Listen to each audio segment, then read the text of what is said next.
नमस्कार, आपका स्वागत है। दोस्तों, मनुष्यों के साथ ही पशु पक्षी भी प्रकृति का अभिन्न अंग हैं और हमारे मित्र भी हैं। हर पशु पक्षी की अपनी एक विशेषता होती है और इन्हीं विशेषताओं की वजह से वे जाने जाते हैं। कई बार इन्हें शुभ अशुभ और शकुन अपशकुन से जोड़कर भी देखा जाता है। शास्त्रों के अनुसार मनुष्यों को पशु पक्षियों के द्वारा कई महत्वपूर्ण संकेत प्राप्त होते हैं। यदि मनुष्य इन संकेतों की तरफ ध्यान से देखे तो उसे भविष्य से जुड़ी कई महत्वपूर्ण जानकारी प्राप्त हो सकती है। जीवन में अच्छा और बुरा समय आने से पहले पशु पक्षी तथा पेड़ पौधे हमें विशिष्ट प्रकार के संकेत देते हैं, क्योंकि ईश्वर ने उन्हें अद्भुत शक्ति प्रदान की है, जिससे वे वातावरण में मौजूद ऊर्जा की सूक्ष्म किरणों को महसूस कर सकते हैं। आज हम बात करेंगे एक ऐसे ही पक्षी उल्लू के विषय में। दोस्तों, उल्लू के विषय में कई ऐसी बातें और मान्यताएं हैं जो आज भी उसे शुभ और अशुभ के बीच में उलझाए रखती है। कई लोग उल्लू को अत्यंत शुभ मानते हैं, तो कुछ लोग ऐसे भी हैं जो उल्लू को अशुभ समझते हैं। दोस्तों, उल्लू एक निशाचर पक्षी है जो रात में जागता है और दिन में सोता है। असल में उल्लू की शरीर रचना और उसकी आवाज ऐसी होती है कि कोई भी उसे देखकर डर जाए। शायद इसी कारण से इसे देखना अपशकुन माना जाता है। उल्लू के मुंह से निकलने वाली ध्वनि रात के शांत वातावरण को डरावना बनाती है। उल्लू की आंखें बड़ी और बेहद डरावनी और इंसानों की तरह सामने की ओर होती है। कान भी बड़े होते हैं। चेहरा बादाम के आकार का होता है। उल्लू अपनी गर्दन और आंखों को चारों ओर घुमा सकता है। भयानक दिखने वाले इस पक्षी की आवाज भी बहुत भयानक होती है। ये हमेशा रात में ही चिल्लाते हैं और अपना शिकार करते हैं। इसलिए इनके भयानक रूप के कारण पुराने लोग इसे अशुभ मानते हैं। लेकिन दोस्तों, पुराणों में वर्णित एक कथा के अनुसार लक्ष्मी जी जब स्वर्ग से धरती पर आ रही थी तो उन्हें सबसे पहले प्राणियों में उल्लू ही दिखा था। चूंकि वह रात का समय था तो प्राणियों में उल्लू ही ऐसा था जो जाग रहा था, इसलिए उन्होंने उसी को अपना वाहन बना लिया। इसलिए दीपावली के समय उल्लू का दिखना या उसकी आवाज सुनाई देना अत्यंत शुभ माना जाता है।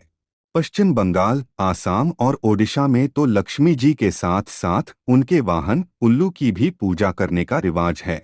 कई जगहों पर माना जाता है कि यदि किसी भी गर्भवती महिला को उल्लू दिख जाता है तो यह शुभ संकेत है, और यदि उसे उल्लू छू ले तो उसकी होने वाली संतान सौभाग्यशाली होती है।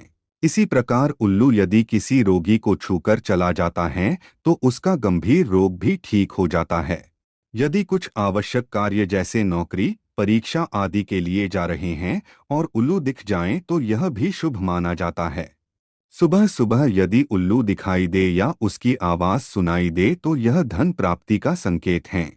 इसलिए उल्लू को या उसकी आवाज को कभी भी नजरअंदाज नहीं करना चाहिए। उल्लू की आंखों में आंखें डालकर देखना या उससे नजर मिलाना या मिल जाना यूं तो मुश्किल काम है, फिर भी यदि ऐसा होता है तो यह अत्यंत शुभ होता है। समझ लीजिए कि आप पर धन की वर्षा होने वाली है। इसी प्रकार से कुछ लोग उल्लू का दिखना या उसकी आवाज सुनाई दे जाने को अपशकुन मानते हैं। चूंकि उल्लू की आंखों की विशेषता होती है कि वह एक ही समय पर एक आंख से एक दिशा में तथा दूसरी आंख से दूसरी दिशा में देख सकता है।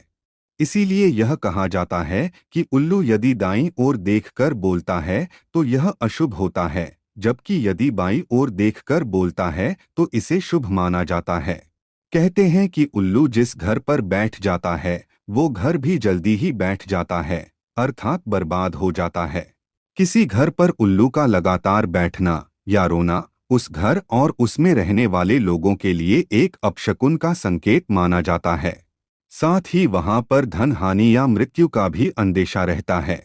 वैसे देखा जाए तो शुभ और अशुभ की बहस में उलझा यह पक्षी बहुत शांत होता है। किसानों के लिए तो यह वरदान ही होता है। यह चूहों और इसी तरह के जानवरों का शिकार करता है जो फसलों को नुकसान पहुंचाते हैं, परंतु अब यह भी संख्या में कम होते जा रहे हैं।